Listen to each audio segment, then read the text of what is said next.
Now, our next guest has taken the humble coconut and made it into a global business. The firm now exports almost half of its products to 28 countries, but has kept manufacturing here in the UK. And it was founded by Jacob Thundil, who grew up in the Indian state of Kerala, which means the land of coconuts. See, I never knew that. Well, Jacob's with us this morning. He's the founder of Cocofina. Nice to see you, Jacob. Welcome. So first of all, and you're from Kerala, and just describe, you were telling me about that view you get when you land at the airport in Kerala, and all you can see for miles around is coconut trees. Thanks for having me. It's called, poets describe it as green silk, because when you're landing, you see the tops of the coconut trees. And it's the most amazing, soothing thing to see, especially when you're a Keralite. And that's what I look forward to when I travel home. Before we talk about this, we've got to talk about the fact that you were thrust into running a business at the age of 17 because your father died, sadly, and you described to me as being the last man standing, and you just basically had to take on board this company at 17 years old. I was 17, my dad passed away, and it was pretty sudden. I took over the business, and at times I thought I looked very serious, but at the age of 17... And just explain what that business was, sorry. So my dad was into cashew nut byproducts, and I took over the business and ran it while doing my engineering degree. So food, I think, is also science when you're producing it to scale. And the engineering has helped me in a big way to understand pH values of coconut water, how do you get purity, how do you conserve the quality of the water. And to add to it, Kerala has helped me a lot because coconuts, like wine, it is affected by taste, terrain, climate, and also the species of the nut.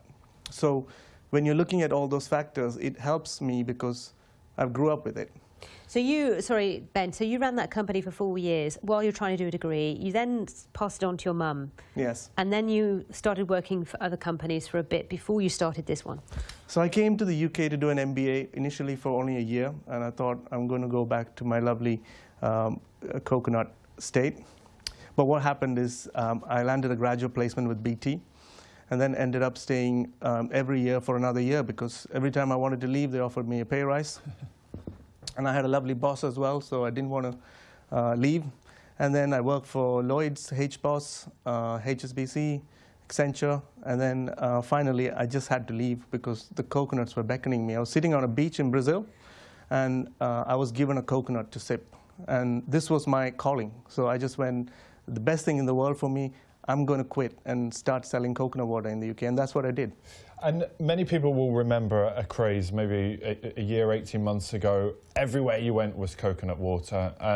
Now, coconut water is just a part of your business, but talk me through that huge boom and that massive rise in interest, and then how you managed to cope with it tailing off slightly. The way I describe that is when you go to the gym in January and you see all these members and you think, I've been exercising, all year, and now I've got these annoying people who are creating all this noise. So we've been doing this for 12 years, and suddenly we had 30-odd new entrants come in, and many of them were just putting a label on coconut products because they just thought, let's cash in on a trend.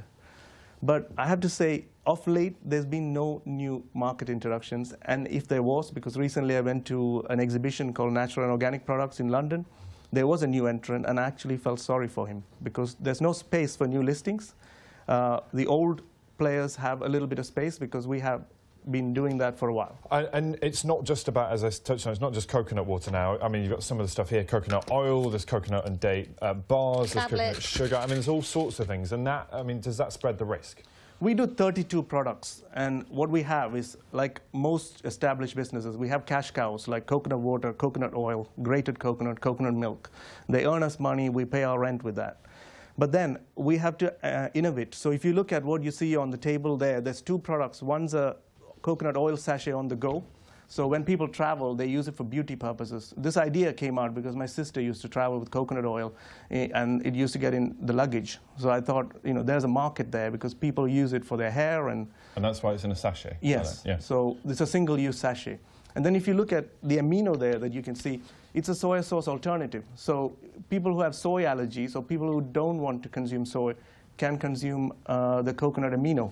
And it's even been considered by our customer in Japan. So if I'm able to sell soya sauce to Japan, I think that'll be a first.